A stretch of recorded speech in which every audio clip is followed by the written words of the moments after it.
আসসালামু আলাইকুম রহমতুল্লাহ। প্রিয় নড়িয়া পৌরবাসী, আমি আপনাদেরকে ঈদ উল ফিতরের অগ্রিম শুভেচ্ছা জানাচ্ছি।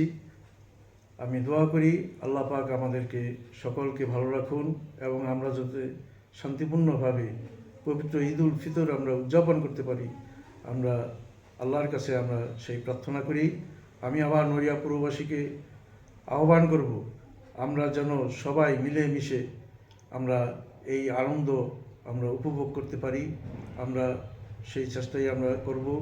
আমরা যেন কারো প্রতিহিংসামূলক কাউকে ক্ষতি না করি। আমাদের বর্তমান প্রধানমন্ত্রী তারেক রহমান তিনি বলেছেন, বিজয়ের সাথে পরাজিতরা থাকলে সেই বিজয়ের আনন্দ মহিমান্বিত হয়। সুতরাং আমরা মনে করব বাংলাদেশ জাতীয়তাবাদী দল নড়িয়াতে বিপুল ভোটে আমাদের নড়িয়ার জনগণ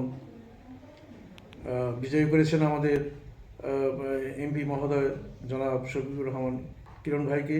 আমরা তার এই বিজয়টাকে আমরা অব্যাহতভাবে ধরে রাখতে চাই। আমরা মানুষের সেবা করে, মানুষের ভালোবাসা নিয়ে, উন্নয়নমূলক কাজ করে আমরা এই বিজয়ে আনন্দ ভাগাভাগি করে নেব। আমি পৌরবাসীকে আহ্বান করব, আপনারা সকলেই ভালো থাকবেন, সুখে থাকবেন, শান্তিতে থাকবেন এবং কারোর সাথে যেন আমাদের কোনো মনোমালিন্যতা না হয়। এটাই আমার আপনাদের প্রতি, সকলের প্রতি আমার উদাত্ত আহ্বান। আমি আমার জন্ম থেকে এ পর্যন্ত আমি নড়িয়াতেই আছি, নড়িয়াতেই বসবাস করি। নড়িয়া নড়িয়া নড়িয়াই আমার ঠিকানা। আমি নড়িয়া থেকে কোথাও আমার বাইরে যাওয়ার আমার কোনো ইচ্ছা অভিলাষ নেই। নড়িয়ার জনগণের সেবা করে যেন আমি বাকিটা জীবন কাটাতে পারি, সেটাই সকলের প্রতি আমি এই দোয়া চাই।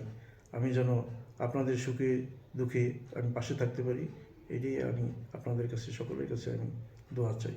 প্রিয় পৌরবাসী, আমি আসন্ন পৌরসভা নির্বাচনে আমি মেয়র পদে আমি একজন প্রার্থী। আমি আপনাদের কাছে দোয়া চাই, আল্লাহ পাক যেন আপনাদের দোয়ায় আমাকে বিজয়ী করে, আমি যেন বিজয়ী হয়ে এই পৌরবাসীর খেদমত করতে পারি, আপনাদের কাছে আমি দোয়া চাই। আসসালামু আলাইকুম।